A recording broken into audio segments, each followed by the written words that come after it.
Eu que faço parte da rotina de uma delas, sei que a força está com elas. A partir de agora, a Web Rádio Inclusiva e rádios parceiras passam a apresentar Segura, que lá vem elas. Todo sábado, das 19 às 20 horas, o melhor programa feminino do rádio. Segura, que lá vem elas, já está no ar. Produção e apresentação, Rosana Lago e Luciana Trindade. Segura, que lá vem elas. Olá, boa noite, ouvintes do programa Segura que lá vem elas. Uma grande noite para todos vocês e hoje a gente está mais um sábado aqui com a nossa equipe formada por mim, Rosana Lago, apresentadora, justamente com Luciana Trindade. Lu, tudo bem?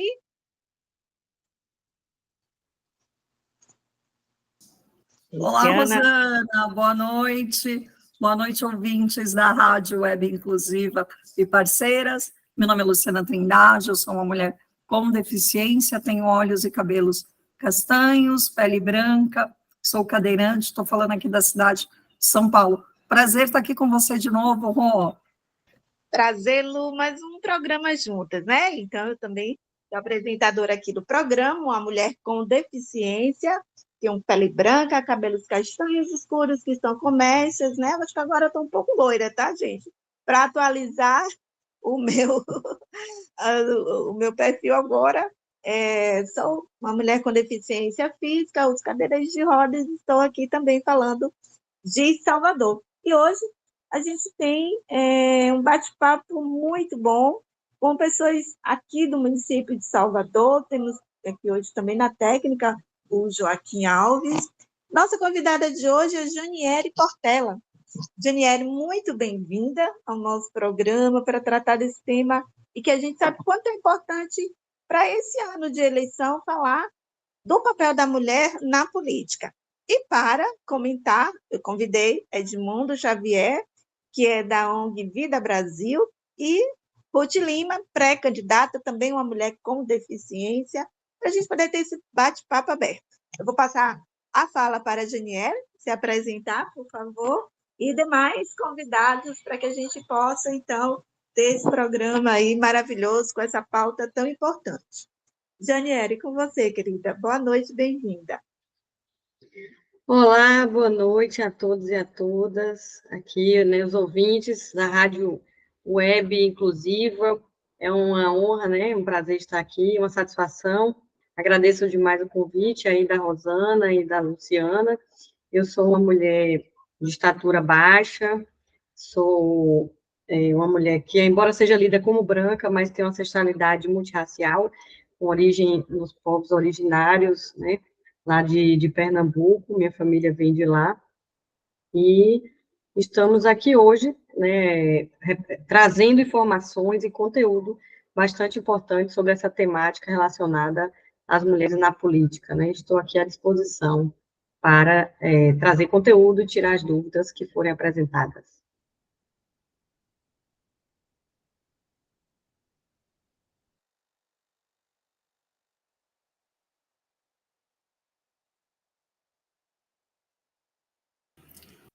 Obrigada, Podemos Janiele. prosseguir, gente.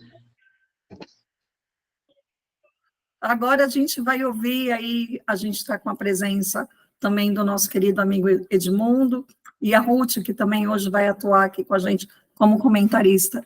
Bem-vinda, Ruth, bem-vindo, né, Edmundo? Passar a palavra para o Edmundo, em seguida para a Ruth. Boa noite, Luciana, boa noite, Rosana, agradecendo já o convite, né, muito gentil, muito amável, para a gente estar aqui contribuindo com esse debate, né? Eu sou Edmundo Xavier, sou um homem negro, tenho 1,71 m, tenho olhos castanhos escuros, cabelos já um pouco grisalhos, né, por conta do tempo na militância. Faço parte da direção da Associação Vida Brasil, né, a gente trabalha com acessibilidade, inclusão, né, na temática da pessoa com deficiência, e a gente já milita, né, tanto na militância social, né, no movimento social, como na militância política há cerca de mais ou menos 28 anos. Ou seja, eu continuo jovem, né? Já tenho 30 só, então... Mas é isso, tô brincando, eu tenho 48 anos de idade, ano que vem eu faço 50, fé em Deus. E a gente foi chamado por Rosa para poder ajudar, contribuir um pouco, né, com essa discussão que é a participação política das mulheres com deficiência no cenário, né, da política municipal, estadual, federal, enfim. E a gente poder falar um pouquinho das nossas observações enquanto observadora mesmo, né? Até porque não é o nosso lugar de fala, enfim. Mas estamos aqui para contribuir à disposição de vocês, todas e todos. Obrigada, Ed. Agora vamos ouvir a Ruth Lima, nossa querida aqui, mulher, também mulher com deficiência, ela que é pré-candidata no município de Salvador, minha grande companheira também de partido, né, minha secretária aí do MDB Mulher. Bem-vinda, Ruth. Olá, boa noite a todos. Como a Rosana falou, eu sou pré-candidata também, né, à vereança de Salvador. Sou gestora hospitalar, também tenho uma ONG que trabalha com o amparo social, e sou uma mulher parda, de olhos verdes, cabelos compridos na cintura, pretos, né, e estou aqui também para poder participar, para poder obter conhecimento e ver se eu consigo agregar meus valores para a gente poder vencer isso aí. Obrigada, Ruth. Então, vamos começar ouvindo a Janiele. Eu vou fazer um pouco da leitura, né, da especialização da Janiele, que tem, assim, um currículo maravilhoso, né? A Janiele, eu já ouvi a palestra dela, e foi o que, então, disse, vou convidá-la para, né, um dia vir participar aqui do programa, e com muita honra, ela está aqui hoje com a gente. A Janiele, que é mestre em Segurança Pública, Justiça e Cidadania pela Universidade Federal da Bahia, especialista em Direito Constitucional, em revisão de textos e em Direito Penal e Processual. É bacharel em Direito, licenciada em Letras e Literaturas, coautora de obras de Direito Eleitoral, docente de Direito Eleitoral e Penal, servidora do quadro efetivo do TRE Bahia, dentre tantas outras coisas. Então, conhece muito bem essa área do direito eleitoral. Janiele, comece a contar para a gente o que foi que mudou na resolução, né? Essa resolução que todo o TRE sempre atualiza a cada ano eleitoral. O que pode, o que não pode para hoje? Como é que está sendo essa questão para as candidaturas de mulheres? Começa a falar um pouco dessa parte mais técnica, né, dentro do direito eleitoral para a gente, por favor. Olá, pessoal, né? Dando boa noite novamente, né? Podemos ter agora ouvintes que não estavam no início, né, das nossas falas, então, desejar novamente boa noite a todos e a todas os ouvintes, né? Agradecendo novamente aí a oportunidade. Estou aqui falando de Salvador, Bahia, sou servidora da Justiça Eleitoral, como a Rosana já falou, estou nessa lida, né, nessa missão há 17 anos, e nessas eleições, todas as eleições, nós temos mudanças, né, na legislação e nas normas do TSE. Este ano, nós não tivemos uma mudança legislativa, né, o Congresso não conseguiu aprovar em tempo, né, porque precisa de um prazo de um ano antes, né, o princípio da anualidade exige que as leis sejam sancionadas até um ano antes da eleição, para que possam valer para a eleição seguinte, e nós não tivemos, para essa eleição, uma mini-reforma legislativa, como já é de costume. O que nós tivemos foram alterações nas resoluções do TSE, com base no que nós temos de mais recente nos julgados, né, no que a gente chama de jurisprudência dos tribunais, né, no caso do TSE e dos tribunais regionais, relacionados à questão do que se tem de mais recente, né, em relação à propaganda, em relação ao registro de candidatura. Temos uma resolução nova de ilícitos eleitorais, que é uma novidade.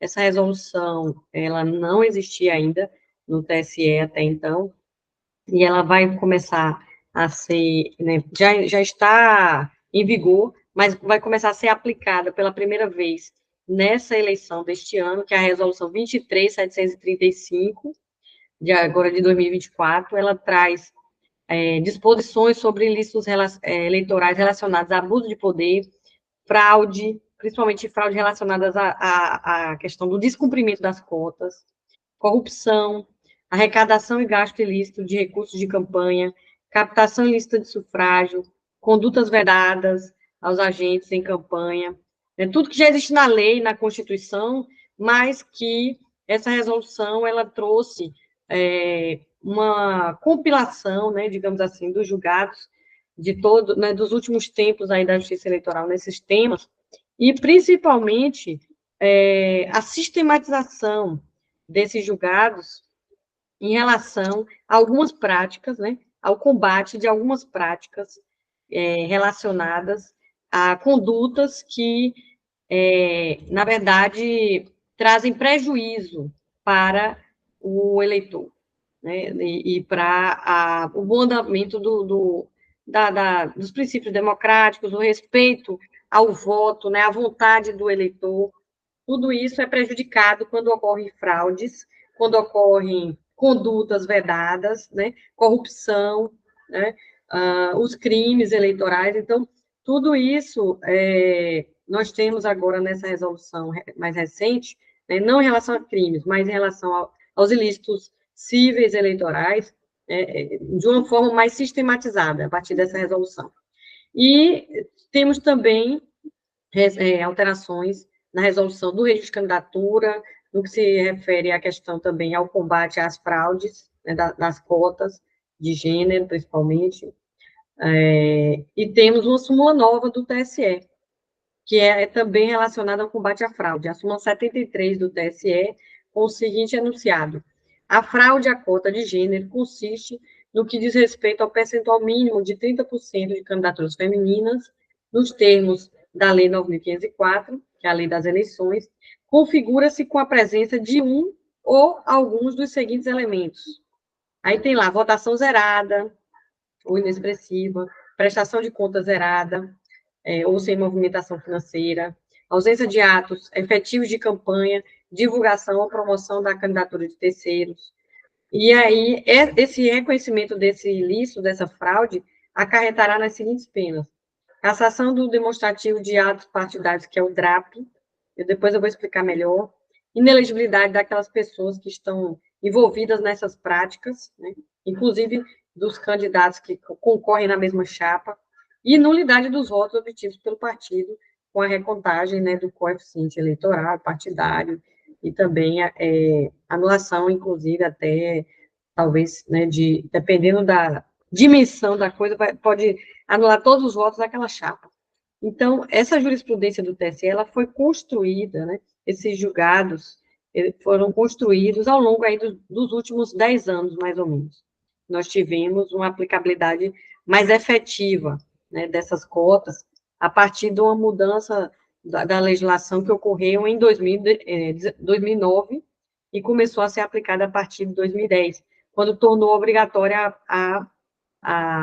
o preenchimento das vagas, né, nas candidaturas, dos 30% das cotas de gênero, que normalmente fica com o gênero feminino, mas que nada impede que também um dia nós possamos ter o contrário, né? Eu acho difícil, mas não é impossível, da gente ter 70% de mulheres e ter que ter 30% de homens, né?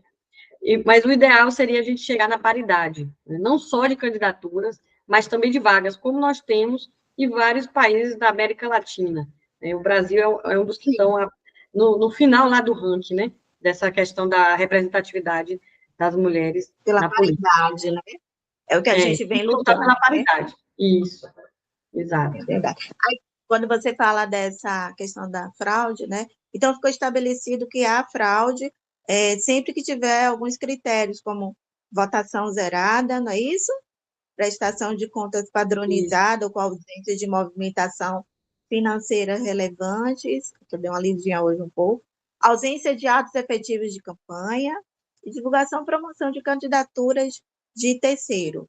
Ok, então é bom que o ouvinte, aquela pessoa que está querendo sair já é pré-candidata aí, ter, então, já ciência do que o TSE tem feito. Janiele, eu tenho que falar muito de candidatura coletiva, né? Vamos lá, explicar um pouquinho o que é isso, tem umas jurisprudências, precedentes. Aqui na Bahia a gente tem uma candidatura que, eu não vou falar de partido, mas pela chapa foi formada Pretas por Salvador. Dá certo? Como faz? Como é que se dá efetivamente essas candidaturas coletivas? Então, a legislação ainda não prevê, né, essa candidatura coletiva de maneira oficial.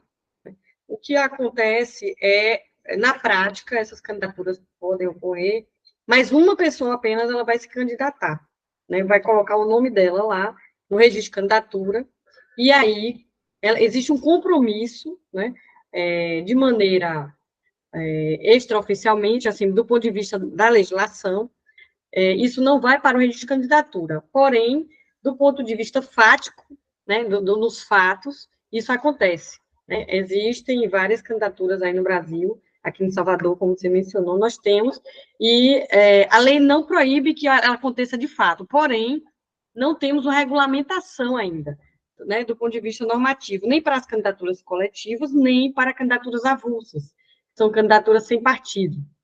Ainda não está regulamentado também. Então, sem partido não pode ocorrer porque será indeferido. Né? Se alguém está com uma candidatura, de candidatura sem nenhum partido, ele será indeferido, sem nenhuma filiação partidária, será indeferido. Porém, candidaturas coletivas podem ocorrer de maneira, no mundo dos fatos, né? O que a gente vive, né? A nossa vida prática, ela ocorre. Porém, do ponto de vista da legislação e do registro de candidatura, a pessoa uma das pessoas lá vai ter que se candidatar, colocar seu nome, e os eleitores também vão votar em uma determinada pessoa que vai representar aquele grupo, né, que está se colocando ali para fazer um trabalho, né, desenvolver um trabalho ao longo dos 4 anos. Você consegue compreender? Sim, sim. Ficou bem claro que, né, para a gente ter um entendimento, né? Que ainda é uma coisa que as pessoas ouvem falar, mas não conhecem de fato como é que se dá, né? Essas candidaturas que são coletivas. Ok. Vou passar para a Luciana Trindade, que ela tem um comentário a fazer, e depois ouvir um pouco o Edmundo e a Ruth a respeito, então, do que a gente falou um pouco, e passar para o tema da mulher. Oi, Rosana, muito bom as falas da Janiele, principalmente com relação a essas candidaturas coletivas, né? Eu acho que a dúvida, né, dos pré-candidatos nesse momento é pensar realmente se vale a pena, né, fazer um mandato coletivo ou não. Mas acho que a Janiele trouxe um pouco de luz. A gente pode passar, acho que, para o Edmundo, e eu estou vendo as perguntas aqui no chat, e aí, em seguida, a gente pode começar a focar um pouquinho mais também em candidaturas de pessoas com deficiência. Então, mais uma vez, boa noite. Quero saudar a doutora Janiele, né? Acertei o nome? Estão me ouvindo? Sim. Saudar mais uma vez a Lu, a Rosana, minha amiga, minha companheira de organização, minha companheira de militância. Eu acho muito interessante, né, os aspectos que a doutora traz em relação, não só os aspectos legislativos, né, a legislação eleitoral que muda a cada legislatura, e que ela pode vir, né, ser efetivada durante essa legislatura ou não, por conta do prazo, né, dos prazos que a própria legislação impõe para a sua prática, né. Eu tive a oportunidade aqui em Salvador, inclusive, de trabalhar na coordenação de uma campanha coletiva de mulheres, né, tive essa oportunidade, esse privilégio, né, de aprender com as mulheres, né, e é uma realidade, né, como a doutora bem disse, no Brasil inteiro. Isso é uma coisa que, para mim, não tem um retorno, né? Acho que a legislação ainda pode avançar um pouco mais no que diz respeito a registrar a candidatura de todos que estão saindo no mandato coletivo, né? Mas já é um avanço, pelo menos você ter jurisprudências e ter a aceitação da Justiça Eleitoral de que se essa candidatura se registre e que ela venha, né, exercer um mandato de maneira coletiva, solidária, fraterna, enfim. E, de modo geral, assim, do que diz respeito à legislação eleitoral, isso que me salta um pouco os olhos, é essa possibilidade de você ter realmente uma candidatura, né, que é o expoente, né, do desejo de uma coletividade. Então, por exemplo, essa candidatura que eu tive a oportunidade, o privilégio de participar, era uma candidatura de mulheres com deficiência, ou seja, que traziam a questão das mulheres com deficiência, a questão das pessoas com deficiência, da acessibilidade, da inclusão. Então, você oportuniza que as bandeiras de luta elas se mesclem, né, se fundem e possam, né, ter, por assim dizer, uma só voz dentro de um mandato, né, que tem condição de intervir, né, no município, no estado e na União. Aí, em linhas gerais, esse comentário que eu queria fazer. Perfeito, Edmundo. Vamos agora entrar no tema da mulher, nesse universo político, né, espaço de poder, que é um espaço tão negado para nós, mulheres, somos uma mulher com deficiência. E eu tenho visto, doutora Janiele, o crescimento de candidaturas femininas, mas, ao mesmo tempo, as mulheres têm medo de enfrentar, né? Por quê? Porque tem a questão da violência política de gênero, tem a questão de sofrer ataques nas redes sociais, né? Tem a questão de a gente também estar disputando esse espaço, que é o espaço machista, né? Misógino, enfim. Na sua avaliação como especialista em direito eleitoral, como é que tem crescido essa participação das mulheres? O que as mulheres precisam? Qual o papel efetivo da mulher na política? Qual a sua mensagem que você passa para nós, mulheres que queremos ingressar na política? Eu já estou, né, no segundo pleito, estou pré-candidata agora, mas já passei em 2022, né, para deputada federal. E a gente sabe que é um enfrentamento muito grande. Sobretudo, tem que ter muita coragem, né, para sair dessa bolha e enfrentar. Fala um pouco para a gente sobre isso, por favor. É exatamente isso, Rosana, que você falou. Não é fácil, né? Não vou chegar aqui e dizer assim, é uma ideia que não, né, vai ser uma luta, né? Várias lutas, né? Contra o sistema que é realmente a estrutura de nossa sociedade, pelo nosso histórico, né? De colonização, de patriarcado, uma série de coisas, né? De muito racismo, tudo isso, né? Principalmente aqui no Brasil, traz muitas dificuldades para as mulheres, né? E aí precisa realmente de muita coragem, de capacitação, de apoio dos partidos, que a gente sabe que é um gargalo, essa questão da participação da mulher intrapartidária, tem que começar dentro do partido, para que ela possa ter apoio em suas candidaturas, né?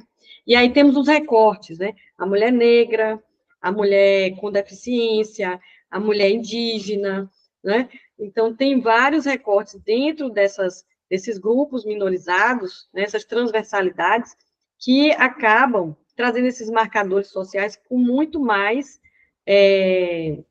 dificuldades ainda, né, e muito mais preconceito, né, como, por exemplo, também de mulheres de orientação sexual diferente, né, que não seja dentro do padrão que nós temos estabelecido para a sociedade de heteronormativo, né, também o grupo, né, as pessoas que se identificam com outras linguagens e outros padrões, né, de identificação, de orientação, de gênero e sexualidade, tudo isso traz muito mais, né, quando você junta a mulher com esses outros marcadores sociais, esses outros recortes, então aumenta ainda mais o nível de violência, de preconceito, e ela tem que ter muito mais coragem, né, e muito mais resistência para continuar seguindo. De então, negação, né? Para ocupar isso, aquele espaço, é um negacionismo muito grande sobre os exatamente. nossos... Normalmente pelo recorte de gênero, né, doutora?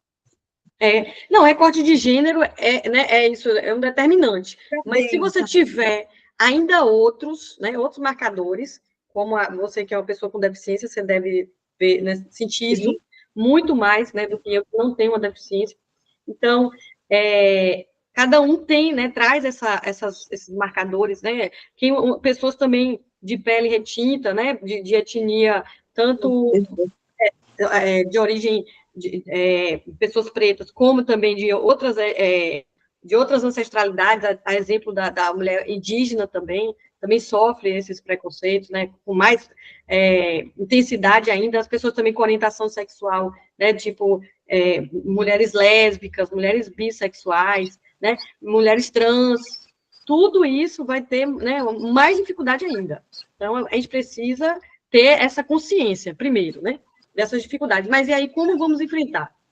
Mas antes de entrar nessa questão do enfrentamento, eu vou trazer aqui só alguns dados estatísticos, né, tanto do TSE como do IBGE, só para a gente ter ideia de como que essas questões são determinantes, né? Vai excluir. Não deveria ser, mas é que ainda são, vamos dizer assim, ainda são extremamente impactantes. Não vou dizer determinantes, porque a gente não pode, né, aceitar que sejam determinantes. Temos que mudar essa visão, né? Digamos que impactantes na nossa sociedade ainda, até né, nesses dias atuais. Nós temos, de acordo com dados do TSE, das eleições de 2022 e do IBGE, do censo de 2023, né, nós temos aí, em relação à questão da representatividade na política, pessoas com deficiência, elas são 8,9% da população no Brasil, cerca de 18,6 milhões. Mas nós temos apenas, pelo menos até que eu consegui apurar, eu posso não ter essa informação com muita precisão, mas pelo que eu consegui apurar do TSE, apenas menos de 1% dessas pessoas estão no Senado e no Congresso, né? Tanto né? Tanto no Senado como na Câmara Federal. E eu não procurei nos estados, mas eu acredito que não passa de 1% também, a nível de estado e de município. Indígenas, nós temos mais ou menos 1,7 milhões de pessoas, né, da população indígena no Brasil, mas temos apenas 5 deputados federais e 2 senadores. Pessoas que se identificam com orientação e identidade de gênero, né, dentro do grupo que a gente chama de LGBTQIA+, temos 12% da população que se identifica nesse recorte. Porém, nós temos também apenas 5 deputados também e um senador. Então, muito pouco, né? Acho que não chega nem a 1%. Mulheres, no geral, nós temos, as mulheres compõem 51,5% da nossa população e 53% do eleitorado. Em alguns municípios, isso até passa. Em Camaçari, por exemplo, que foi o objeto da minha pesquisa, o recorte do espaço-tempo da minha pesquisa foi em Camaçari, lá é 54% de mulheres no eleitorado, sendo que nós tivemos, em 2016, nenhuma mulher ocupou a Câmara de Vereadores de Camaçari, nenhuma cadeira. Em 2020, apenas 2, uma foi licenciada, temos apenas 1. Em nível nacional, 17%. Nós hoje chegamos ao melhor patamar que já tivemos, que é de 17% aí de deputados federais e 18% de senadoras, né? Isso é um recorde histórico para o Brasil, que é muito pouco ainda comparado com outros países, aqui da América Latina mesmo. Nós ficamos em penúltimo lugar no ranking aqui da América Latina de representatividade. Temos muitos países da América Latina já com paridade, né? Temos aí México, Chile, Argentina, Costa Rica, né? Quase todos os países da América Latina já estão hoje com a paridade ou perto da paridade, e nós estamos ainda aí na média de 17,8%, menos de 18% de representação no Poder Legislativo Federal, porque no estadual e municipal, dependendo do município, isso ainda é muito pior. Aqui em Salvador mesmo, né, não passa de, se não me engano, 12% aqui em Salvador. Muito pouco ainda, né? Muito abaixo ainda do índice nacional, que já é muito baixo. No ranking mundial, nós estamos aí na média aí num ranking que é de 185 países, nós ficamos aí na média de 130, 120 e pouco, aí a nossa colocação. Muito baixa também, nível mundial. Né? Isso é muito... Até li, né, que na Ruanda, 61% das mulheres são legisladoras, né? É impressionante. A gente fica muito aquém E isso é muito triste, lamentável. Muito ruim. E esse tem muitos reflexos na nossa sociedade, porque quando nós temos essa baixa representação nos espaços de poder, e não fica só na política, não, né? Eu não tenho aqui estatísticas de outros espaços, mas nós sabemos, por exemplo, dentro dos partidos, eu tenho essa estatística que não passa de 20% a participação das mulheres nos cargos de poder. Por exemplo, nos cargos de presidência e tesouraria dos partidos em nível nacional não passa de 20% a ocupação de mulheres nesse cargo. Porém, como membros dos diretórios, nós já estamos chegando perto dos 50%, né? E filiadas também. Já estamos perto de 50% filiadas no Brasil. Mas nos cargos de poder não chegamos a 20%. Então, os partidos não cumprem, né? Ainda não é obrigatório intrapartidariamente essas cotas de 30%, mas não chegamos nem aos 30% nos cargos de poder dos partidos. E isso é muito ruim. Né? E nos outros espaços. Né? Pelaquela política oligárquica. Isso, né? Exato. Os recursos não chegam, né? E a gente vai falar aqui ainda de recursos, a aplicação das cotas nos recursos também está dentro do objeto da minha pesquisa de mestrado. Mas antes de entrar nessa questão, só para a gente fechar aqui essa abordagem, eu vou trazer só mais uma reflexão aqui. O que é que acontece? O que eu acho que esse é o ponto crucial. O que é que nós temos? Qual é a questão? Qual é a importância, a relevância de termos pessoas desses diversos grupos minorizados, né, que nós trouxemos aqui, por essas diversas vertentes? Por que é importante que elas estejam ocupando os espaços de poder, os espaços onde as decisões acontecem? Porque nesses espaços, né, seja na Câmara de Vereadores, nas Assembleias Legislativas, no Congresso Nacional, ou até mesmo no Poder Judiciário, no Poder Executivo, também as prefeituras, e em outros órgãos, e dentro dos partidos também, quando não temos a presença desses grupos, né, de representantes dos grupos minorizados da nossa sociedade, isso acaba dificultando a aprovação e também o desenvolvimento de políticas públicas, né, que sejam direcionadas para resolver, para solucionar questões que são, né, de pautas relacionadas a esses grupos, que são grupos que, na verdade, né, são minorizados pela sociedade, mas que representam, muitas vezes, uma boa parcela da população, como é o caso das mulheres, mais de 50%, como é a questão das pessoas, né, com a ancestralidade, né, multirracial também. Temos aí mais de 50% da população também de pretos e pardos, né, e juntando com os indígenas e tudo mais. Então, assim, é um grupo grande, né, de pessoas que não pode não pode ficar invisibilizado, não pode, né, continuar sendo negado, mas que, quando estão tão mal representados, né, com tão poucas pessoas nesses lugares, as pautas, as agendas, elas não são direcionadas para buscar soluções para quem não sente na pele essas dores. Né? Uma pessoa que não tem deficiência nunca vai ter noção das dificuldades que uma pessoa com deficiência passa.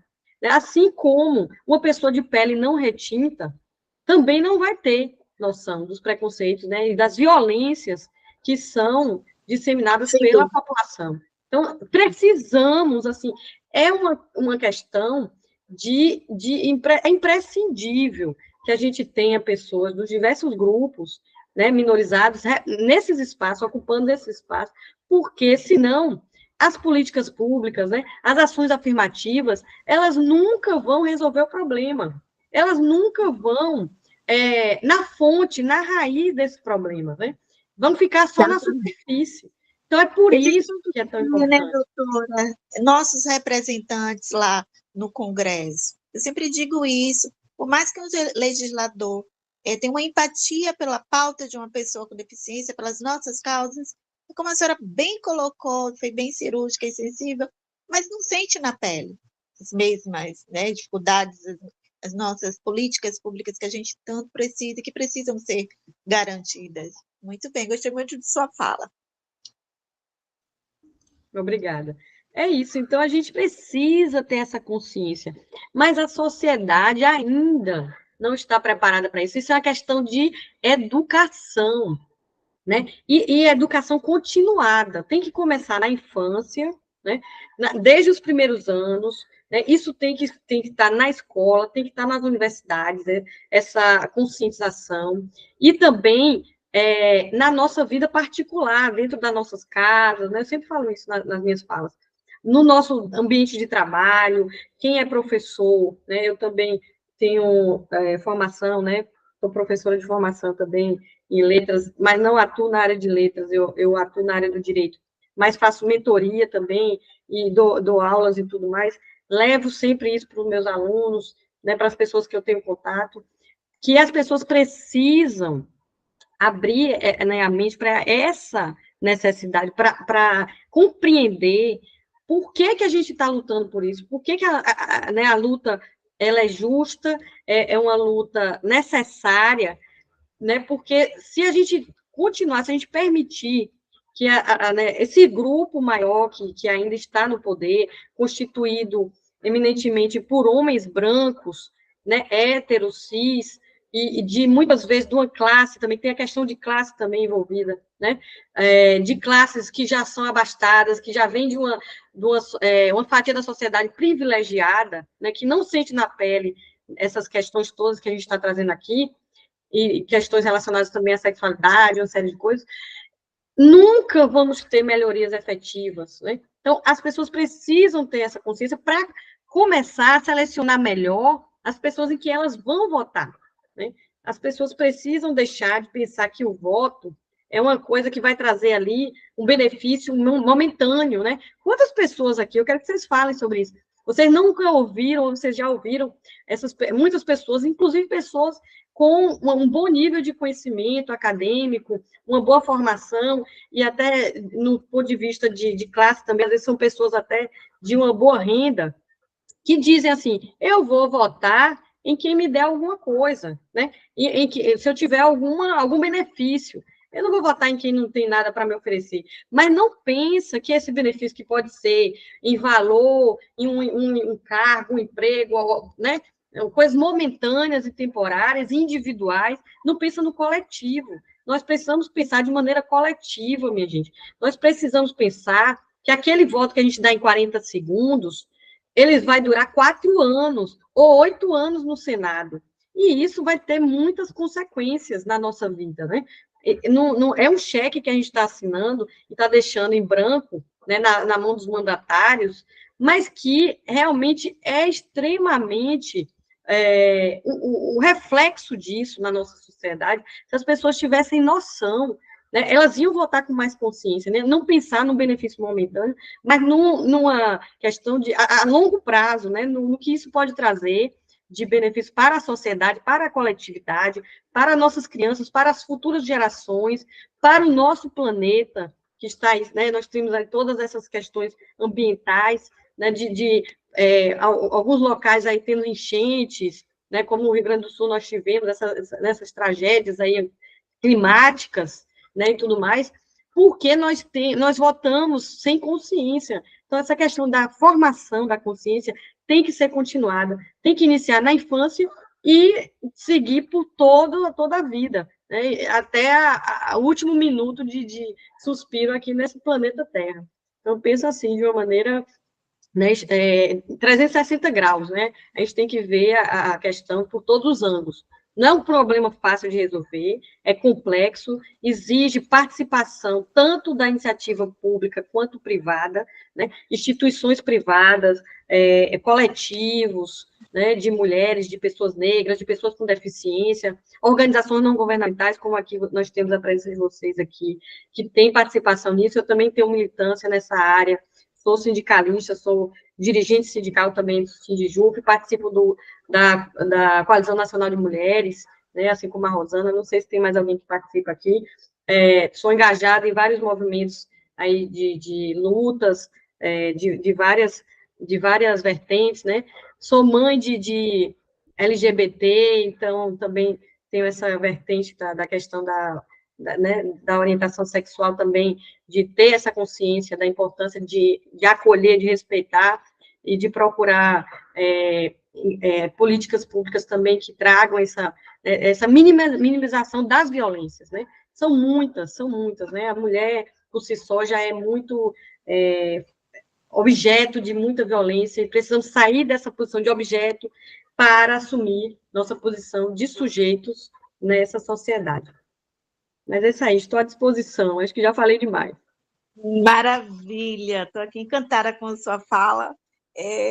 Não esperava menos que isso, sempre te admiro muito, doutora Janieri. Nós estamos às 19h40 com o programa Segura que Lá Vem Elas, comigo, Rosana Lago e Luciana Trindade. Agradecida aqui a nossas rádios parceiras, a Web Rádio Alta Sintonia, Web Rádio Inclusiva, Web Rádio Arte Moderna, Web Rádio Central Forrozeira, e temos também a Web Rádio Inclusiva, que está, então, né, com um problema técnico e hoje não transmite o programa. Na técnica, o Joaquim Alves. Doutora Janieri, agora a gente vai ouvir ela, a Ruth Lima, que é também aqui participando com a gente no programa, e a Ruth sai pela primeira vez, né? Ela está na pré-candidatura, e vamos ouvir da Ruth, como mulher, né? Quais são as expectativas dela para essa eleição, o que ela espera, quais são os anseios, os desafios. É com você, Ruth. Fala um pouquinho também dessa experiência, como você entende qual é a responsabilidade do partido, né, para o apoio a nós, mulheres com deficiência, ou mulheres, desculpa, com modo geral. E a gente quer ouvir de você, por favor, Ruth. Olá a todos, boa noite, gente. A fala da doutora Janieri foi perfeita, muito boa mesmo, gostei, fiz várias anotações aqui, que cada dia para mim é um aprendizado, né? Como a Rosana Lago falou, eu estou entrando na política agora, é a primeira vez que eu estou saindo candidata, né, a vereadora de Salvador. E assim, eu passei por 2 partidos apenas, né? Passei por 2 partidos, aprendi muito no partido que eu estava. E assim, eu acho que a gente já sofre essa violência política. Nós sofremos violência política somente por sermos mulheres. A gente já sofre essa violência. Com deficiência, é pior ainda. A gente sofre porque existe o machismo, existe aquelas pessoas que estão enganjadas dentro dos partidos, existe aquelas pessoas que são apadrinhadas pelas pessoas que estão sobre eles lá do partido, e a gente vê tudo, né? Nós como mulheres, eu mesmo sou muito observadora, eu fico observando tudo e passei por algumas experiências que eu não gostei mesmo. E a Rosana mesmo aí também, porque a gente não tem apoio, a gente não tem recurso, a gente não tem absolutamente nada. Se a gente não fizer, agora a gente teve experiência aí, né, nessa questão desse evento que teve no dia 6, e teve muitas mulheres que são pré-candidatas que ficaram à deriva pelos seus próprios partidos, né? Umas foram beneficiadas, outras não foram beneficiadas, e eu acho que isso é uma falta de respeito com nós mulheres, né, que estamos aqui para fazer a diferença na política, né? Porque a gente já veio ter tarde esse direito de voto, eu acho que é 93 anos que a gente tem esse direito de voto, né? De poder expressar, defender o que a gente acredita, defender o nosso povo. A comunidade mesmo onde eu moro aqui são 54%, 54 mil habitantes, sendo 54% mulheres. Então, eu defendo o gênero, mas não só o gênero. Eu defendo o LGBT, eu defendo as mulheres, eu tenho na minha equipe pessoas que são LGBT, inclusive está ouvindo agora a nossa rádio, né? Ela faz parte da minha equipe, ela é uma pessoa muito, assim, muito grande dentro do LGBT. Então, eu defendo as mulheres e o que eu quero hoje é chegar nas eleições, fazer diferente, como a doutora aí, Janieri, falou, né, que o voto, gente, as pessoas tendem a pensar assim, principalmente, me desculpe aí se algumas pessoas não passam por isso, a sua família. As primeiras pessoas que vão lhe apontar são pessoas da sua família, porque não consegue enxergar lá na frente que aqui nada, porque fulana Ruth, não, que nada, gente. Então a gente já sofre essa violência dentro da nossa própria família, porque eles não acreditam que você vai estar em um lugar onde eles não conseguiram chegar, que eles não correram atrás, que não se prepararam. Então, para eles, você não pode chegar ali. Então, é muito difícil, e o partido, eu acho que ele tem que ser mais assim, eu não sei muito bem assim colocar as palavras, que tudo para mim é novo, viu, gente? Me perdoe se eu falo alguma coisa assim a mais, porque eu não tenho ainda essa, essa fala política que eu não tenho ainda. Né, Ruth, de um apoio maior para as candidaturas, né, de mulheres, que os recursos de fato cheguem, que sejam bem distribuídos, geridos, para que a gente tenha, Para que a gente possa então, trabalhar. Gente, as pessoas falam assim, todo mundo bate na sua porta, todo mundo quer dinheiro. As pessoas bateram na minha porta pedindo dinheiro para ir para o evento. As pessoas querem dinheiro, sabendo que eu nunca sentei, nunca me candidatei, não tenho recurso, não tenho apoiadores, não tenho patrocínio, eu não tenho nada, é eu, e Deus por mim. E aí o partido, ele não te dá aquele apoio que você precisa, porque sem o recurso, a gente não vai conseguir fazer uma campanha, a gente não vai conseguir chegar lá. É como se fosse é como se você fosse, assim, você estivesse ali somente para ser, desculpa a expressão, madeira de encher, entendeu? Para os outros candidatos que são homens. E que nós, mulheres, só estamos ali para poder parecer bonito, sair bem na foto, mas que você não tem capacidade de se eleger. E a gente tem. A gente tem conhecimento, a gente tem estudo, a gente tem capacidade, a gente tem amigos, a gente tem pessoas que acreditam na gente, mas sem recurso a gente não vai chegar em lugar nenhum.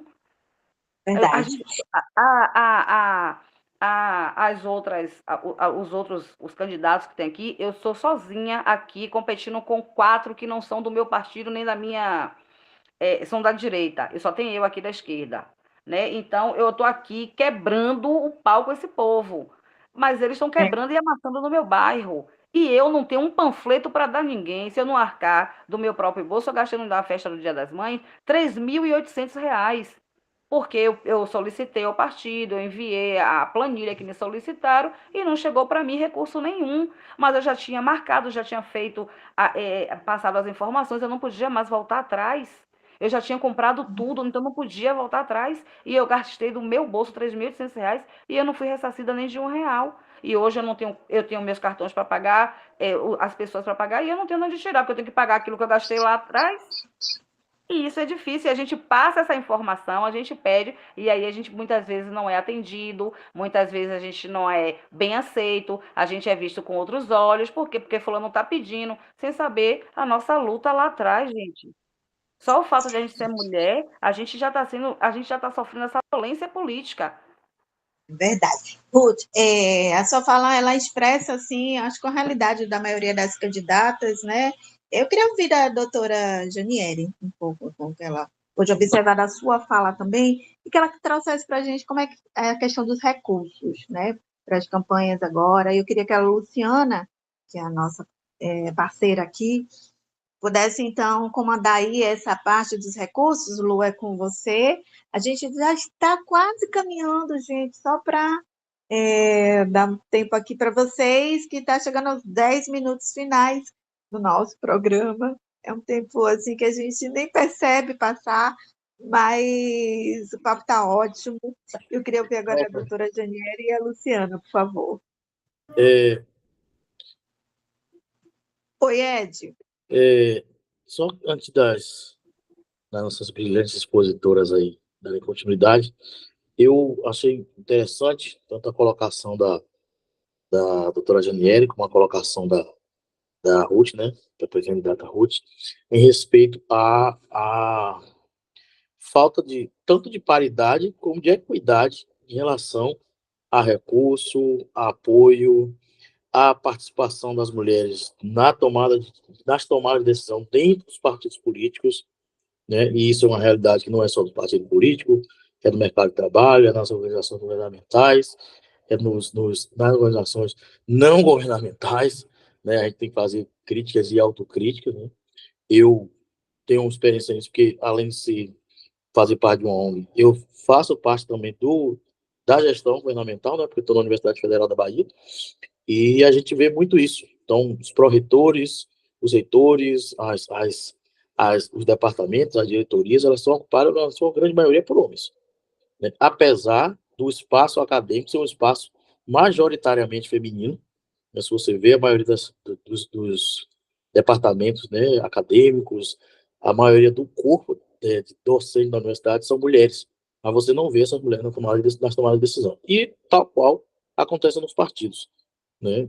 Eu sou filiado, assim como o Rosana também é filiado, e a gente caminhou durante essa trajetória de partidos, e o que a gente vê, na verdade, é majoritariamente por essa visão oligarca, machista, sexista, né, a presença majoritária dos homens na tomada de decisão, e não a tomada de decisão que vai impactar diretamente na candidatura, na pré-candidatura e na candidatura das mulheres. Por outro lado, o que a gente vê é o seguinte, e aí, independentemente de partido, né, o fato de você ter tido uma mulher como presidente da República, como presidenta da República, né, fez com que as mulheres se vissem naquela representação, né, apesar de não ser uma mulher com deficiência, mas era uma mulher que estava na presidência do maior cargo do país. Isso incentivou que muitas mulheres se colocassem à disposição para os pleitos eleitorais. Por sua vez, os partidos não deram a resposta necessária para que isso acontecesse, né? E, como eu disse, eu acompanhei algumas candidaturas de algumas mulheres, não só companheiras com deficiência, né, na busca dos seus mandatos, mas outras companheiras que representam outras categorias da diversidade, mulheres negras, mulheres indígenas, e que passaram pelas problemáticas semelhantes dentro dos seus partidos, independentemente de ser esquerda, direita ou centro. Sim, perfeito, Edmundo, muito bem colocado, né, a sua exposição aqui. Luciana, com você. Pegando um pouquinho dessa fala final do Edmundo, né, Rô, acho que é importante a gente sempre falar, né, dessa questão da representatividade e de como o Brasil é diverso, né, então eu sinto ainda essa necessidade de me ver mais representada nesses espaços de poder e pensando, né, aqui, doutora Janieri, tudo que a senhora trouxe a respeito de normas, as leis e sobre participação tão importante, mas eu ainda penso que a gente ainda precisa se ver mais representado, né, mais pessoas com deficiência, mais mulheres na política, mais indígenas e assim por diante. E aí, doutora Janieri, gostaria muito que a senhora falasse um pouco sobre os fundos, né, partidário, como isso pode ser, de fato, um instrumento para que a gente consiga eleger mais mulheres e mais pessoas com deficiência. Excelente essas reflexões, né, esses questionamentos que eu já estava realmente me preparando para falar sobre isso agora no final. Veja só, existem alguns tipos de recursos diferentes. Nós temos o fundo partidário, que já foi instituído há bastante tempo, não iniciou agora, já faz um bom tempo que existe o fundo partidário, em que os recursos, eles são distribuídos em nível nacional, e depois, né, os diretórios nacionais fazem esses repasses para os estaduais e municipais. Eles são utilizados na propaganda doutrinária e política, também em campanhas eleitorais, na criação e manutenção de institutos ou fundações de pesquisa, educação política e tudo mais. Eles normalmente são utilizados também em anos não eleitorais, certo? Eventualmente ele pode ser usado para campanha eleitoral, mas normalmente eles são utilizados para pagar despesas de partido, né? Pagar a despesa de manutenção do partido, né? Mensalidades, anuidades e tal, tudo mais que seja relacionado ao funcionamento do partido. Agora, existe uma determinação na Lei 9.096, no artigo 44, inciso 5, que já foi alterado algumas vezes, começou lá em 2009, depois foi alterado pela lei em 2015, depois 2019, e atualmente nós temos determinado pela lei que os partidos eles devem pegar 5% desse fundo partidário para utilização na criação e manutenção de programas de promoção e difusão da participação política das mulheres, criados e executados pela Secretaria da Mulher, ou a critério do partido, também, e isso deve ser em nível nacional e ser repassado para os outros diretórios, certo? E o que acontece? Nós não vemos isso na prática, né? Então, os partidos, eles têm a obrigação de pegar 5% do partidário e direcionar para programas de incentivo à participação feminina, né? Programa de educação política para as mulheres, capacitação para essas mulheres, né? Programa de incentivo à participação política das mulheres, né? Dentro dos partidos. Isso a gente quase não vê. Então, é 5%. No ano eleitoral, nós temos um outro fundo, né, de recursos, que é o fundão, que a gente chama OFEP, que é o Fundo Eleitoral de Campanhas, né, Eleitorais. Então, esse fundo, que é específico para campanhas eleitorais, ele é mais recente. Ele foi criado em 2017, após a vedação das doações de empresas, né, por empresas. O STF decidiu que era vedado, era proibido as empresas doarem para as campanhas, né, de candidatura, seja de homem ou de mulher, isso lá em 2015. E em 2016, as campanhas eleitorais foram extremamente prejudicadas por essa falta de recurso, né, que tivemos somente doações de pessoas físicas, que ainda é muito pouco. E aí, em 2017, foi criado esse fundão, esse FEF, né, que é esse fundo eleitoral, que são hoje destinados bilhões nesse fundo, né, quase 6 bilhões. E aí, o que acontece? Em 2017 ele foi criado, foi aplicado a primeira vez em 2018, mas não havia nenhuma previsão para aplicação desses fundos em campanhas de mulheres, né, em aplicação de cotas em relação a esse fundo né, que é um fundão de campanha eleitoral, tá? Do que específico, recurso específico de campanha eleitoral, recurso público, não tinha essa determinação de aplicação de cotas.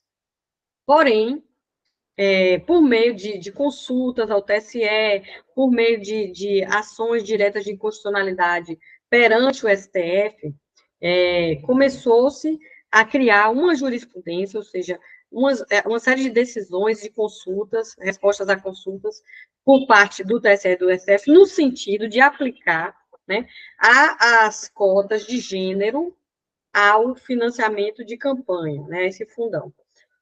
Então, a partir de 2018, nós já tivemos em relação às cotas de gênero.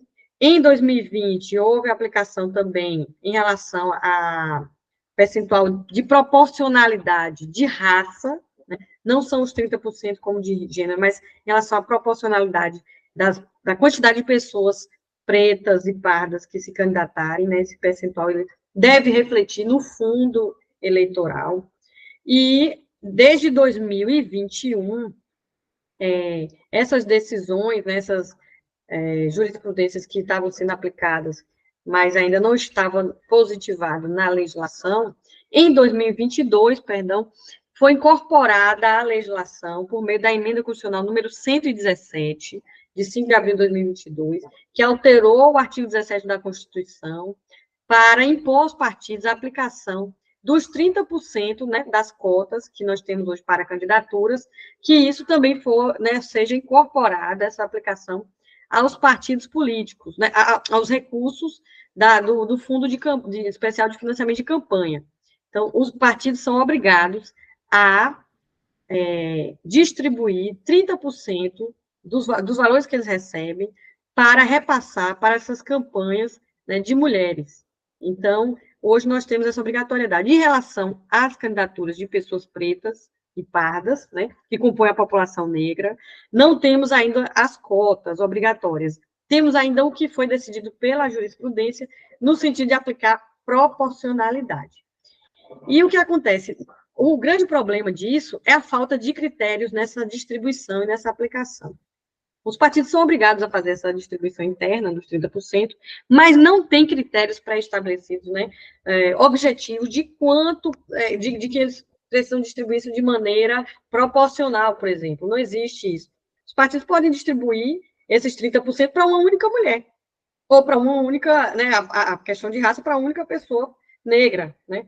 E aí, isso traz uma série de problemas, né, essa falta de critérios dentro dessa distribuição tripartidária, porque muitas vezes eles beneficiam, né, os membros ali, as pessoas que estão ligadas, né, aos cargos de poder intrapartidário, que são o presidente, o vice-presidente, o tesoureiro, vão escolher pessoas que muitas vezes não são necessariamente as pessoas que mais precisam desses recursos. Então, não se faz um recorte, né, de renda, por exemplo, de pessoas com deficiência, está compreendendo?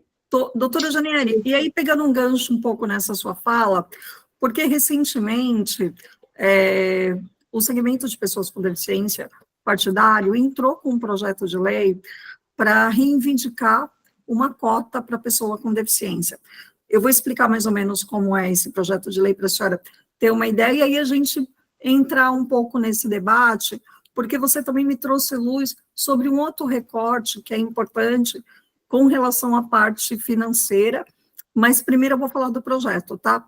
A ideia, doutora, é que para as eleições, né, não do executivo, sempre do legislativo, independente do coeficiente, aquele candidato com deficiência que participar daquela eleição para vereança, para deputado estadual ou para deputado federal, ele tenha direito a uma cadeira. Então, o candidato com deficiência mais bem votado naquela eleição, independente dele ter alcançado o coeficiente ou não, ele vai ter direito a uma cadeira legislativa. E aí eu queria ouvir um pouquinho a opinião da senhora, porque eu sei que esse projeto de lei, ele mexe um pouco com alguns instrumentos constitucionais, mas a ideia é fazer uma provocação, né, da nossa sociedade para abrir o debate sobre a participação política das pessoas com deficiência. E aí eu queria ouvir um pouquinho a opinião da senhora.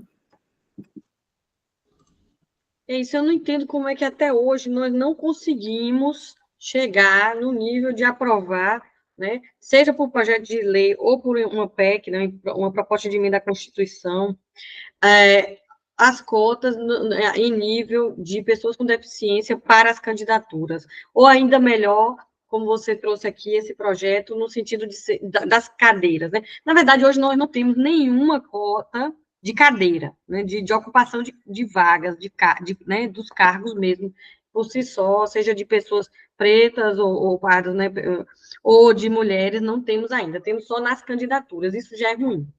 E ainda é pior porque a gente não tem nenhuma política pública, nenhuma ação afirmativa que comporte, né, o recorte de pessoas com deficiência dentro dessa questão das candidaturas, né? Então, já passou da hora da gente ter uma aprovação legislativa, uma evolução legislativa, né? Se for de cadeiras, melhor ainda, né? Temos que caminhar para que as cotas que nós temos hoje nas candidaturas para mulheres, né, e as ações afirmativas de proporcionalidade para pessoas negras cheguem também nas cadeiras, porque isso aí já é mais por PEC, né? Quando é nas cadeiras, teria que ser, não, na minha opinião, teria que ser através do OPEC, né? E aí, isso precisa avançar, é uma pauta urgente, necessária, que precisa avançar. Então, precisamos, sim, avançar nesse sentido, e precisamos ganhar essa batalha, temos que fazer isso dentro do Congresso Nacional, né? Isso precisa de um trabalho muito bem feito para que seja aprovado, porque não vai ser fácil, pode ter certeza, que não vai ser, né? Vai ter dificuldades. Doutora, esse projeto, a princípio, ele era uma PEC, estava na mão do senador Romário já há algum tempo, e a gente não conseguiu avançar com o debate, entendendo que a PEC ela é mais difícil né, da gente conseguir fazer a troca, né, dessa emenda constitucional. Então, através do projeto de lei, a gente pensou que talvez seja mais fácil de caminhar, sempre pensando na provocação do debate mesmo, porque eu entendo que a cota, doutora, ela é uma forma da gente conseguir reparar algumas injustiças, entendendo que a pessoa com deficiência, hoje, né, na Câmara Federal e nas outras casas, ela é menos de 1%, é menos de 1%, e quando a gente olha para esse percentual e, na verdade, olha para a Câmara como um todo, você não se vê representado e não vê o seu debate, né, ser discutido da forma como precisa ser feito. Então, o que o segmento entende como, né, como provocação desse sistema, né? Que é importante a gente ter cotas que não seja só para pessoa com deficiência, que também tem uma cadeira para quem é indígena, para quem é negro, para quem é mulher, enfim, para todas essas minorias, mas que a gente, de fato, consiga garantir o debate, abrindo espaço para essa representação. O Edmundo pediu para falar, e acho que aí, doutora, eu também tenho mais uma outra questão. Da mesma forma que... Oi, Rô. Não, desculpa. É só para ressaltar também quem é o autor, né? Na verdade, desse projeto, que é um homem com deficiência visual, o doutor Djalma. E aí nasce, então, de uma pessoa com deficiência, a importância de trazer, né, esse debate. Eu acho que a gente poder falar disso é muito importante também. Não, e eu tinha uma outra questão também, sabe, doutora? Que, olhando para o recorte, né, financeiro que a gente já tem, que é a garantia de ter 30% destinado para as mulheres, também fico olhando que deveria existir um recorte também para a pessoa com deficiência, entendendo que as candidaturas de pessoas com deficiência são candidaturas mais caras, né? A gente demanda uma questão de acessibilidade, porque não é em todo lugar que o candidato com deficiência consegue chegar. E aí, só para a gente entrar um pouquinho nessa esfera, eu gostaria muito de ouvir a senhora, mas antes eu vou passar a palavra para o Edmundo. Obrigado, Luciana. Eu estava ouvindo você falando sobre o projeto de lei, e aí eu quero mandar um abraço para o doutor Djalma, em Santana de Jesus, meu contemporâneo da faculdade, né, de Direito. Tivemos a oportunidade de passar alguns semestres estudando juntos, né, que, entre outras coisas, eu também sou bacharel em Direito. E o projeto, eu acho que é um primeiro, né, é uma iniciativa interessante, porque ela joga luz, né, na discussão, de você ter cotas para esses grupos, né, esses marcadores sociais, no sentido de que se possa fazer a intervenção propriamente dita. Eu assemelho isso muito às cotas na universidade e no que diz respeito às pessoas com deficiência, as cotas de emprego. Então, você traz a discussão, né, à baila, e você faz, tendo a aprovação da legislação, você simplesmente vai cortar o círculo vicioso. Porque durante muito tempo se discutia, não tem pessoa com deficiência no mercado de trabalho, porque não tem pessoa com deficiência capacitada. Aí a lei de cotas veio e disse, não, a gente tem pessoa com deficiência capacitada, sim, mas a gente precisa preparar as empresas têm que entender que ela tem uma obrigatoriedade de colocar, porque dessa forma é que vai fazer com que as pessoas com deficiência sejam vistas dentro do mercado de trabalho e alcancem os seus postos de trabalho. A mesma coisa eu vejo em relação à ascensão eletiva, né? Se você não cria condições para que essas pessoas, sejam elas com deficiência, negras, indígenas, mulheres e outros grupos, que estejam nesses espaços de poder, infelizmente, a partir de uma política de reparação, e é uma política de reparação, como bem a Luciana colocou, isso não vai acontecer. E aí eu faço novamente a analogia com a Universidade Federal da Bahia e as universidades federais. A partir do momento que você impôs que houvesse uma cota para as pessoas negras dentro da universidade, e hoje para as pessoas com deficiência também, o fenótipo da universidade mudou. O fenótipo da universidade hoje já não é mais o homem branco, né, de classe alta, de família tradicional, e que você chegar no estacionamento das universidades federais, você só encontrava lá os carros do ano e as pessoas de população negra, de população menos abastada, simplesmente só passavam no estacionamento para lavar os carros.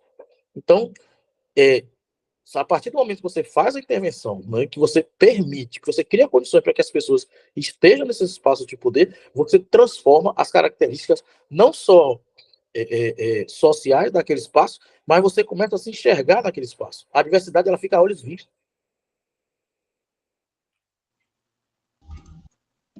Perfeito, Edmundo. Doutora Janiele.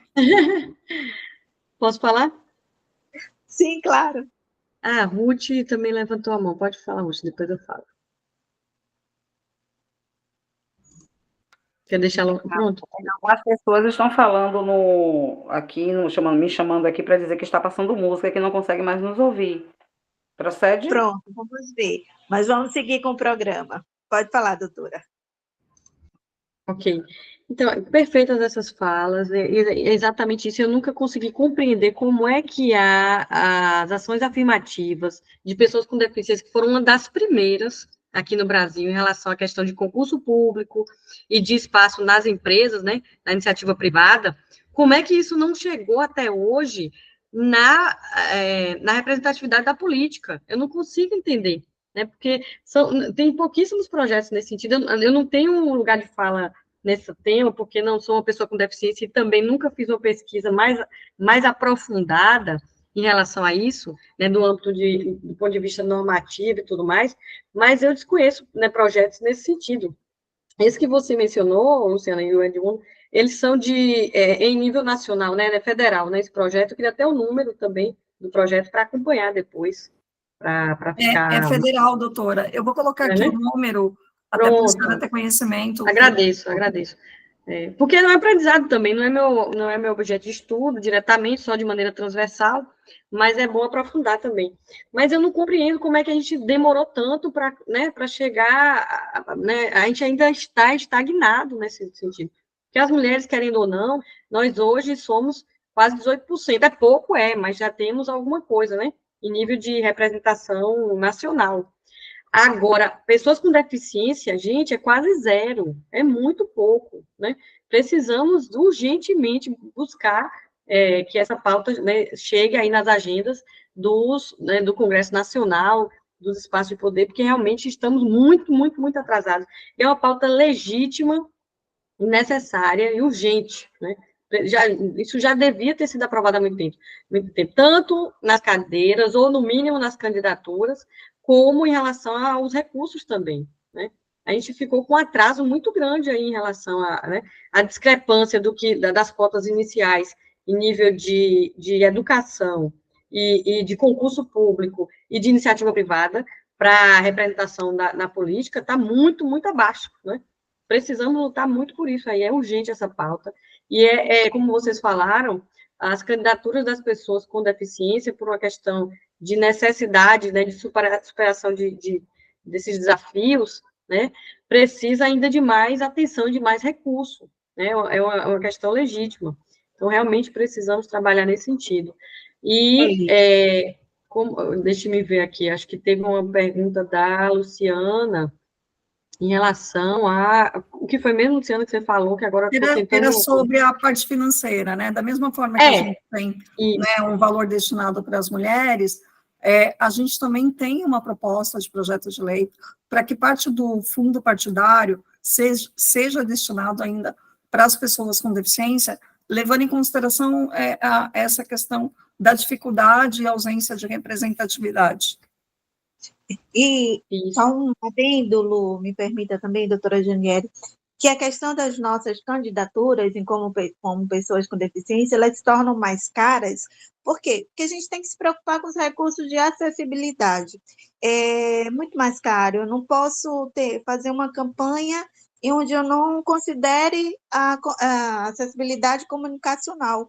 Como que eu vou trabalhar sem ter um intérprete de Libras, o meu material digital, ou que vá, né, para o programa eleitoral, isso a gente já tem garantido com Libra, mas assim, aquilo que o candidato precisa fazer para alcançar, né, o público dele, quem é o meu nicho, pessoas com deficiência, eu preciso promover isso da maneira mais acessível, né, possível, para não excluir e não ficar um abismo entre o meu discurso e a prática. Então, na última eleição, uma boa parte do recurso que eu tive, eu utilizei assim, para que meu material, toda a comunicação fosse totalmente acessível.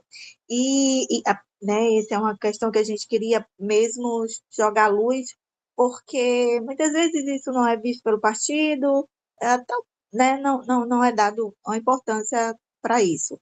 Outra coisa que eu queria também aproveitar e já jogar para a senhora comentar, a questão da acessibilidade nas eleições, né? E queria saber como é que o TSE tem feito isso, pensado isso. Me parece que esse ano as urnas ganham um novo recurso.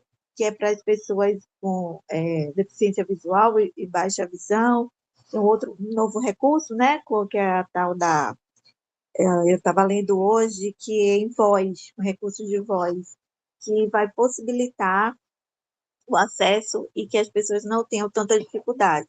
E com relação também à acessibilidade nos espaços, nas escolas, eu costumo dizer que a escola não precisa ser acessível somente no dia da eleição. Essa escola tem que ser acessível durante todo o tempo, para quando chegar no dia da eleição, as pessoas puderem chegar às suas zonas, suas sessões, de uma forma muito tranquila, com autonomia e segurança. Eu já fui impedida de voltar, porque mudaram a minha sessão e não me avisaram.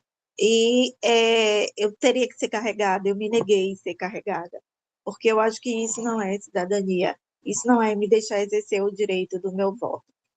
Nós também, enquanto candidatos com deficiência, enfrentamos muitas dificuldades, estou pontuando algumas realidades aqui, que tanto eu quanto a Luciana enfrenta, quando a gente se dispõe a colocar nossos nomes para sermos candidatas. É a questão da acessibilidade como um todo, que isso acaba gerando uma desigualdade nossa em relação aos demais candidatos. A gente fica nessa condição de desigualdade, que eles conseguem chegar a locais onde eu não chego com a cadeira de rodas. Então, na eleição passada, eu tentei chegar em algumas cidades e era totalmente inacessível conseguir chegar até o eleitor, aos espaços, às casas do eleitor. Então, tudo isso é um grande enfrentamento, né? Então, assim, a senhora, em termos gerais, falasse um pouquinho para a gente sobre isso. Se todo mundo quiser comentar, Luciana, porque conhece um pouco também dessa realidade. É verdade, Rosana. Realmente precisamos melhorar a questão da acessibilidade. Cada eleição, né, tanto a nível de TSE, em tribunais regionais eleitorais e zonas eleitorais, implementamos ações para trazer um pouco mais de acessibilidade, mas ainda temos muitas questões a melhorar. A infraestrutura de muitas escolas realmente não condiz com a necessidade, não atende às necessidades das pessoas com deficiência.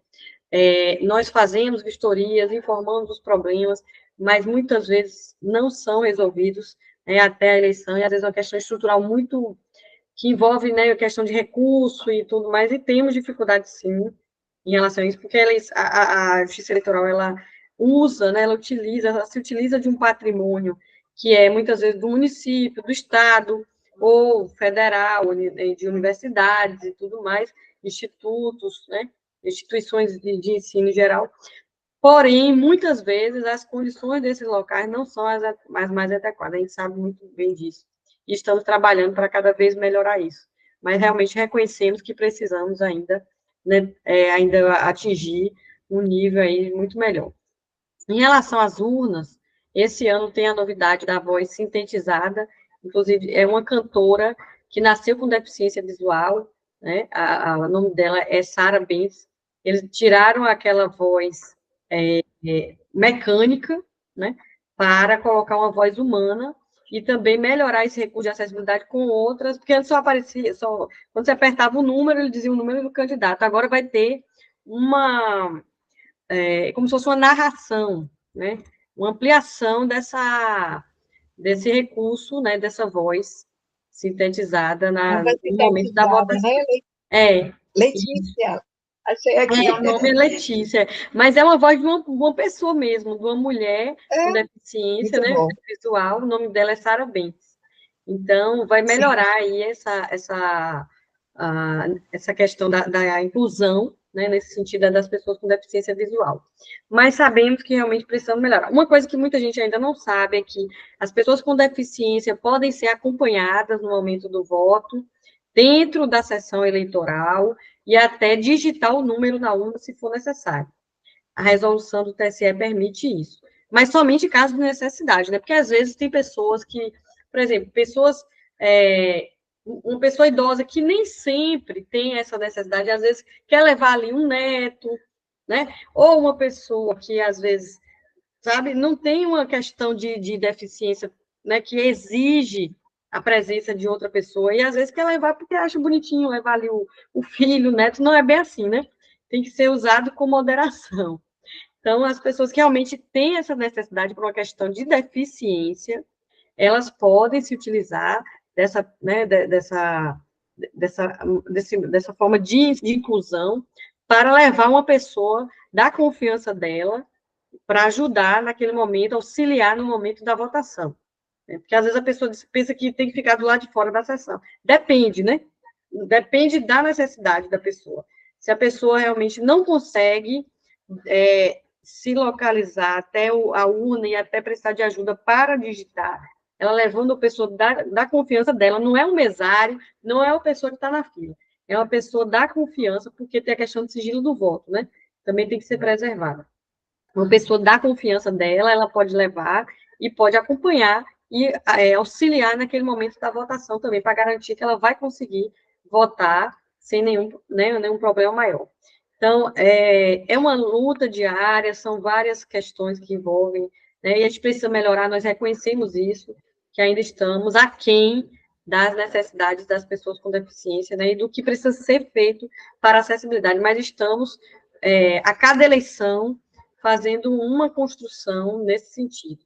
Mas, realmente, às vezes, temos problemas de última hora, que, às vezes, a escola que tem uma acessibilidade boa, acontece entre reforma, eu, por exemplo, na minha zona, estou com problema de escolas em reforma, e aí, se essas escolas não ficarem, né, não ficarem disponíveis até a eleição, e às vezes nós temos que fazer mudança de seção, e nem sempre esses locais que a gente vai colocar os eleitores vão ter, né, às vezes vão ter condições que não são adequadas, às vezes não temos tempo para comunicar, então, eleição é extremamente complexo, e, infelizmente, ocorrem imprevistos que, às vezes, não conseguimos resolver. E, outras vezes, né, precisamos realmente mudar mesmo essa concepção de que a sociedade é que tem que se preparar para trazer, né, a acessibilidade e a inclusão, né, e não a pessoa com deficiência que tem que se adequar, é o contrário, né? Nós que temos que nos preparar para isso, nós, enquanto sociedade civil, enquanto Estado, enquanto organização não governamental, enquanto todas, né, mas principalmente o poder público tem que se organizar nesse sentido. E a justiça eleitoral tem evoluído, mas realmente fica aqui o meu reconhecimento de necessidade de melhorias, né, a cada eleição. Precisamos continuar nesse sentido. E só para fechar a questão do recurso... isso, do recurso, era isso que eu ia comentar. Não temos ainda essa aplicação dessas cotas para os recursos, que também é um retrocesso, precisamos avançar nisso, né? Vou acompanhar até esses projetos de lei, que a Luciana colocou aqui o link, mas eu acredito que é necessário fazer um trabalho de convencimento lá em Brasília.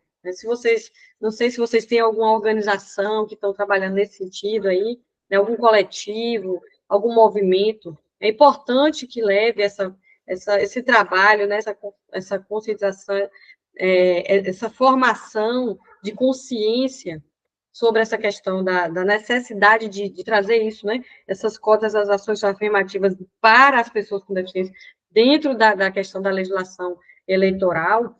Isso precisa chegar no Congresso Nacional. Então, deixo aqui esse recado, essa dica, que sejam feitas organizações, né, mobilizações nesse sentido, que vocês precisam ser vistos, precisam ser ouvidos, e isso tem que chegar em Brasília, porque é lá que as decisões são tomadas, nesse nível, né? Precisam que os deputados e senadores tenham essa sensibilidade, mas que isso não vai vir sem muita luta, como vocês já sabem, né? Nós sabemos. Então, é importante que vocês se organizem nisso, né? De levar essa pauta, né, e de tratar diretamente com os deputados e senadores lá dentro de Brasília. Se vocês tiverem até informação sobre isso, eu também gostaria de ter aqui alguma informação nesse sentido. Com você, Luciana. Desculpa. Não, então... Não, é só para... Você tem consciência sobre, né, tem ciência dessa questão, de como isso está sendo trabalhado lá em Brasília? Então, a gente, enquanto segmento de pessoas com deficiência organizados, né, a gente já fez a proposta da criação do projeto de lei, e eu estou aguardando só o protocolo do deputado, né? Está na mão do deputado Duarte Júnior, então a gente está aguardando, de fato, que ele faça a protocolação. Como depende de questões legislativas, e a gente deu a ideia, mas eu não consegui escrever o projeto. Então, eu também dependo da demanda do gabinete dele, para que a gente consiga avançar logo com isso. É fato que talvez não seja ainda para essa eleição, mas para uma próxima a gente já consiga ter uma reserva de dinheiro aí empregada para o candidato com deficiência. Perfeito. Edmundo? Importantíssima essa pauta, né? Muito bom. Edmundo caiu. Volte para a gente poder, então... Papo bom, né, Rô? Muito bom, viu, doutora Janieri? Gostei muito. A senhora precisa voltar mais vezes aqui para a gente falar mais sobre isso. Doutora, para a senhora vir semana que vem para a gente falar de mais coisas, porque precisamos. É importante. Levar muita informação. Ó, o Edmundo está de volta. E eu digo que a gente precisa levar muita informação, doutora, principalmente para as mulheres. A gente precisa incentivar candidaturas, né? Então, assim, muitas mulheres partidos, mas ainda com aquele medozinho que eu falei lá no começo, de mostrarem, confiarem mesmo, assim, com a coragem e de se colocarem seus nomes à disposição para os mandatos futuros. Realmente tem que ter muita coragem para todo esse enfrentamento. Eu queria ouvir aqui um pouquinho, Edmundo, sobre tudo que a doutora falou agora, sobre a questão da acessibilidade nas eleições, sobre o recurso. Edmundo comenta, no final quero ouvir a Ruth, as expectativas dela aí para a eleição, e a doutora Janieri vai fechar com a gente com chave de ouro, por favor, dando então uma mensagem motivacional para tantas mulheres que ainda estão na indecisão, tá? E entendimento do que é a mulher na política, qual o seu papel na política, porque nós somos no eleitorado, né, maioria mulheres, e precisamos, sim, a Ruth trouxe um marco histórico, dos 93 anos que nós tivemos emancipação ao voto, não foi fácil, mas conseguimos. E é nesse espaço que a gente deve ter o pertencimento. Ed, com você. Ok. Eu quero também pegar o gancho tanto da Luciana como da doutora Janieri, sobre a questão da acessibilidade, tanto no período da eleição como no exercício da candidatura das pessoas com deficiência, né? Eu acho que e aí sim entra um papel muito preponderante, tanto do executivo municipal, como também do executivo estadual, e por que não dizer do federal, né? A gente precisa ter que esses ambientes sejam acessíveis durante todo o ano, todos os anos. Não adianta você ter o local ali acessibilizado, né, durante a eleição, e, por exemplo, você não ter o entorno para a pessoa chegar a esse local de votação totalmente destruído, com calçadas quebradas, sem rampas de acesso, sem pista tátil. No dia das eleições, né, e durante o período pré-eleitoral e eleitoral, você não pode tirar de circulação, por exemplo, os ônibus adaptados. Como é que a pessoa cadeirante vai chegar no seu local de votação se ela sai de casa e não vai encontrar ônibus? Então é complicado. E a gente sabe da toda a problemática, eu não vou entrar aqui no tema, da problemática que é a questão dos transportes, né, de aplicativo em relação às pessoas com deficiência, aqueles que fazem uso de cão-guia, pessoas com cadeira de rodas, enfim. Então a gente precisa ter essa acessibilização durante todo o período, né, durante todo o ano. E que isso também atinja os entornos dos locais de votação. E aí é de uma responsabilidade dos municípios, né, que isso ocorra. Porque quem gesta, né, como diriam os gregos, né, quem gesta a polis são os seus governantes. Então a gente precisa que isso ocorra. Em relação aos fundos, aí eu vou fazer uma fala muito curta, né, em relação aos fundos, a gente precisa muito, muito que o recurso seja direcionado. Não se faz política sem dinheiro. Todo mundo sabe disso. Não dá para você fazer política sem você ter recurso, porque é publicidade, é transporte, é material gráfico, e a gente sabe, quem trabalhou em campanha sabe disso, que dinheiro de partido só chega no final da campanha, quando chega. Quando chega. E para as pessoas com deficiência e para as mulheres com deficiência, ainda é pior, né? Porque é uma verdadeira guerra, né, dentro dos partidos. As oportunidades que nós tivemos de trabalhar em campanha de pessoas com deficiência, cadeirantes, albinos, né, mulheres com deficiência visual, foi a mesma realidade, e isso em partidos diferentes, né, das pessoas terem que ir para lá para dentro para brigar por tempo de televisão, por tempo de rádio, por cota de material gráfico, e por que não dizer, por recurso financeiro para tocar em suas campanhas. Quando a gente sabe que a maioria das campanhas, né, desses marcadores sociais são feitas de maneira colaborativa. São os amigos, são os companheiros de militância, são as pessoas que se afeiçoam às campanhas, que doam, né, que colaboram de alguma forma, enquanto aquele que é o principal responsável, né, que na hora de figurar a pessoa ali como mulher com deficiência, ou pessoa negra, ou pessoa indígena, né, nos seus horários eleitorais, e aí eu sei que não vai dar mais tempo, mas eu acho que é um tema que tem que ser colocado, as ferramentas de acessibilidade que estão disponíveis, por exemplo, nos horários eleitorais. Hoje você evoluiu muito da questão da Libras, né, de você ter legendas e tal, mas, por exemplo, ninguém faz audiodescrição. Eu não me lembro de ter visto candidatura que tenha feito audiodescrição dentro da última eleição que ocorreu. Então, assim, são muitas peculiaridades, entendeu? É isso.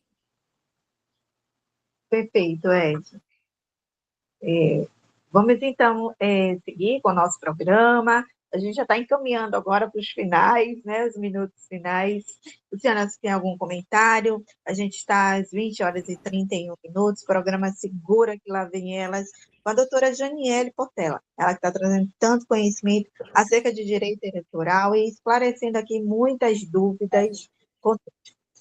Doutora Janiele, a gente queria que você falasse agora, então, dessa sua mensagem para as mulheres, né, se candidatarem, como eu falei, a importância desse público dentro da política, e a Ruth também está aqui conosco, que é uma candidata que sai pela primeira vez, é o primeiro pleito, a Ruth cheia de expectativa para passar, né, aí, então, ser experimentada nas urnas, né, Ruth?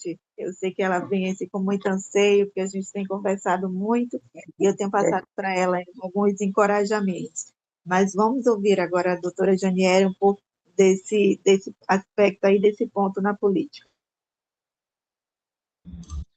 Pois é uma honra para mim estar aqui nesse espaço, né? Sempre que eu posso, eu participo de entrevistas, de qualquer tipo de canal de comunicação que possa levar essa mensagem.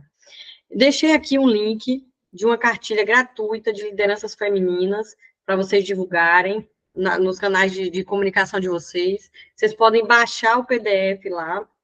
É uma cartilha que foi fruto de um curso que eu ministrei junto com a colega do TRE do Ceará.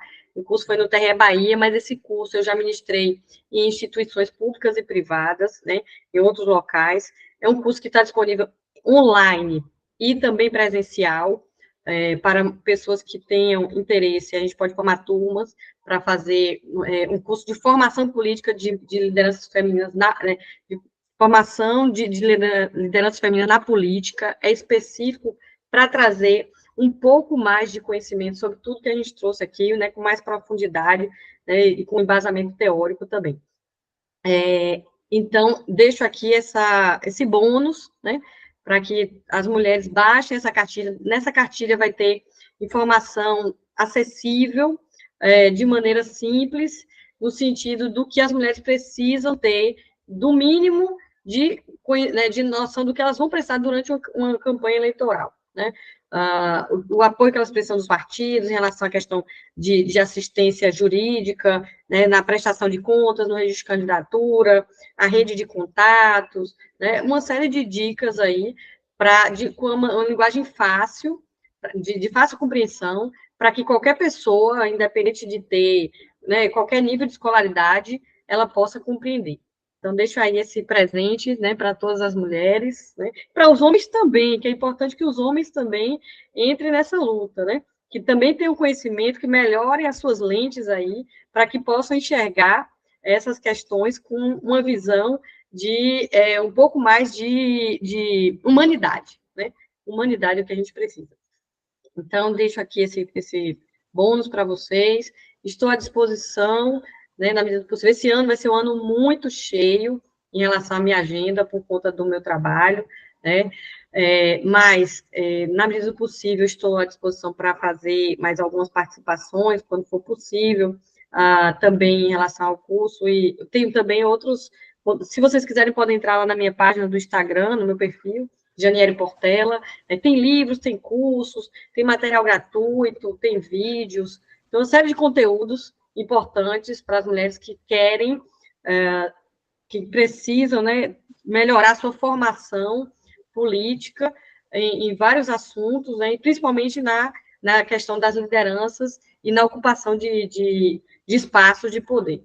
Então, deixo aqui esse recado. Tenho também outras coisas, outras questões importantes para trazer, só que hoje a gente já não tem mais tempo, né? Questões relacionadas principalmente à questão do fundo, né, da distribuição desses recursos, algumas nuances que eu tenho percebido em relação à aplicação. Sim.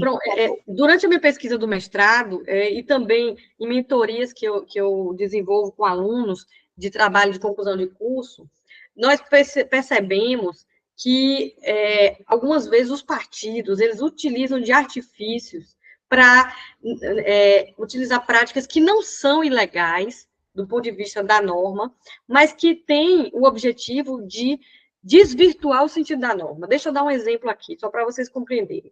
E aí, em outro encontro, a gente aprofunda, mas só para deixar aqui uma pulga atrás da orelha de vocês.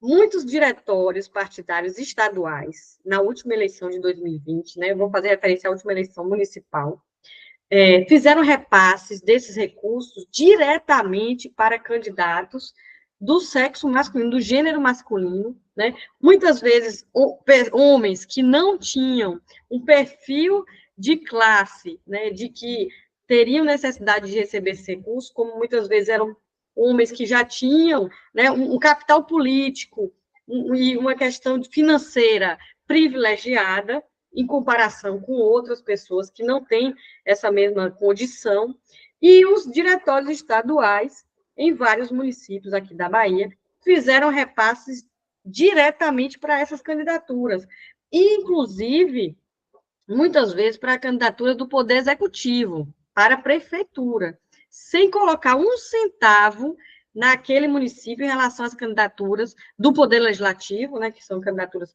ao cargo de vereador, e muito menos para mulheres, e muito menos ainda para pessoas com deficiência ou para pessoas pretas. Você está entendendo? Então, assim, isso é de uma gravidade, isso, sabe, que as pessoas não estão percebendo, quase ninguém está falando sobre isso, eu não vejo ninguém, nem em eventos de nível nacional que eu participo, eu sou da ABRADEP, Academia Brasileira de Direito Eleitoral e Político, participo de eventos aí presenciais e online, de nível nacional, regional e tudo mais, e não vejo ninguém até hoje perceber isso. Isso é gravíssimo, minha gente.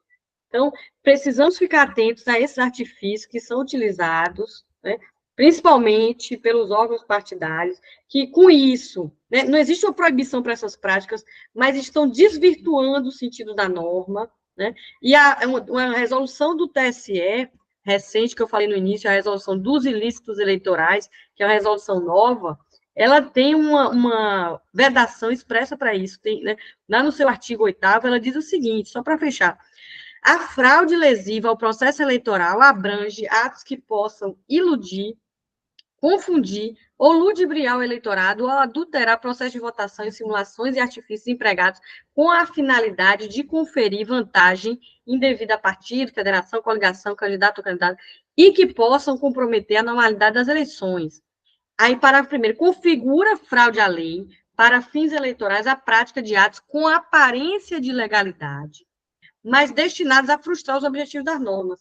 Aí eu queria que vocês me dissessem agora, essa situação que eu relatei para vocês, né, me parece, eu, no meu ponto de vista, eu entendo que sim, mas eu queria saber a opinião de vocês rapidamente, que fraude o sentido da norma, muito embora não esteja dentro de uma situação de ilegalidade, e que muitas pessoas não estão percebendo, o Ministério Público não está percebendo, né, a própria Justiça Eleitoral não está percebendo, mas queria só para fechar, deixar essa reflexão, né, de artifícios que são utilizados para desvirtuar o sentido da norma, mas que por meio dessa resolução, este ano, poderão ser combatidos. E isso pode levar a uma inelegibilidade, a uma cassação de mandato, né, a responsabilização dos dirigentes partidários. Então, precisamos pensar, né, fora da caixa, deixar só essa reflexão aqui, e um grande abraço para as mulheres que querem se candidatar, né, desejo muita força, muita resistência, leiam, busquem informação, né, busquem dos partidos essa questão dos recursos, né, tem que correr atrás disso, mas, acima de tudo, buscar informação de fonte segura, para que possa desenvolver as candidaturas com o mínimo de estrutura e combatendo as diversas fraudes e violências que nós temos hoje, denunciando também. Importante também denunciar tudo isso. Doutora, aproveitar um pouquinho algo que eu não te perguntei lá atrás, como é que está sendo feita a questão de combate às fake news para as eleições desse ano? Pois é uma questão importante também. Não trouxe aqui porque, né, eu acho que a gente tem que deixar esse tema para um outro encontro, é muita coisa para falar. Mas estamos trabalhando nisso, mas hoje é muita informação, e a gente está trabalhando, né, nós estamos nos capacitando, e a legislação também, a jurisprudência do TSE tem evoluído nisso. Mas é muita informação sobre esse tema. Vamos deixar para o próximo encontro. Outro encontro, verdade. Porque você é tão maravilhosa, a senhora ia aí a gente fica aí muito instigada em te fazer várias Mas já perguntas. deixo aqui, né, a dica para o próximo, porque hoje também eu já falei muito, eu tenho uma questão de desgaste vocal, e hoje eu já estou no meu limite aqui. Já dei aula hoje, então eu já estou bastante desgastada. Mas muito obrigada pela sua participação, de nós podermos aqui do programa Segura que Lá Vem Ela, beber da fonte do seu conhecimento, esse conhecimento assim tão profundo acerca do direito eleitoral. Muito obrigada mais uma vez por disponibilizar o seu sábado, tá? Para estar aqui conosco, os nossos convidados também. Nós estamos às 20h42 no programa Segura que Lá Vem Elas. Quem não pôde assistir, esse programa vai ficar gravado lá no canal do YouTube. Pronto, pode assistir uma outra oportunidade. E agora vamos falar com ela. Ruth, é com você. São falas muito poderosas, muito importantes e agrega muitos valores, viu? Principalmente para mim que estou chegando agora. Então, eu espero que muitas mulheres, né, se candidatem em todas as eleições, que os partidos também apoiem as mulheres, que isso se faz necessário. E como eu e Rosana, né, que somos mulheres com deficiências e somos representativas, né? E as mulheres, elas merecem respeito, visibilidade e o apoio, sim, dos partidos, né? E chega de homens na política, né? A participação das mulheres é muito importante, né? E as pessoas que têm consciência dos seus votos, né? Que elas não votem com vaidade, nem por interesse, que elas votem com responsabilidade, porque esses votos, essa confiança, elas vão durar 4 anos, né? Então, as pessoas têm que ter consciência, né? Ter confiança e saber o que quer. Está na hora de mudar, está na hora de as mulheres ter sua voz levada, né? Nas câmeras, no Senado, na presidência, em qualquer eleição. Esse é meu posicionamento. E agradeço desde já também o convite, né? Para esse programa Segura que Lá Vem Elas. Eu fui convidada por Rosana Lago e Luciana Trindade. Então, eu sou muito grata de estar participando desse programa. E é isso.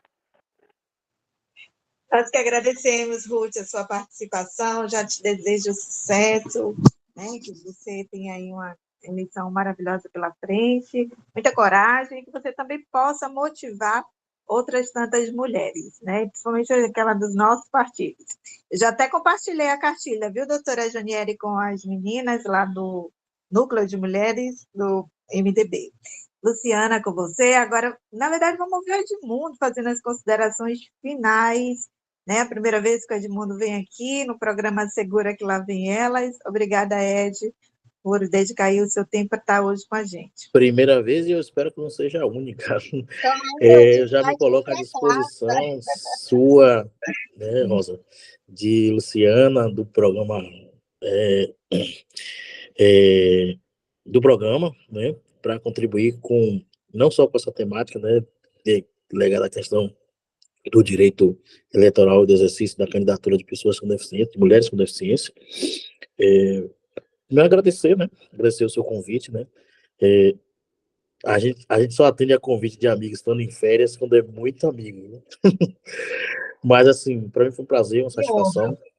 Primeiro, né, receber essa aula da doutora Janiele de Direito Eleitoral, né, e também ouvir todas essas considerações belíssimas, maravilhosas, né, suas, da Luciana, da Ruth, né, e dizer que a gente está à disposição, para aquilo que for necessário, preciso, para poder contribuir para que nós tenhamos, né, um processo eleitoral acessível, inclusivo, né, diverso, e que respeite não só o direito das pessoas com deficiência, mas os direitos humanos.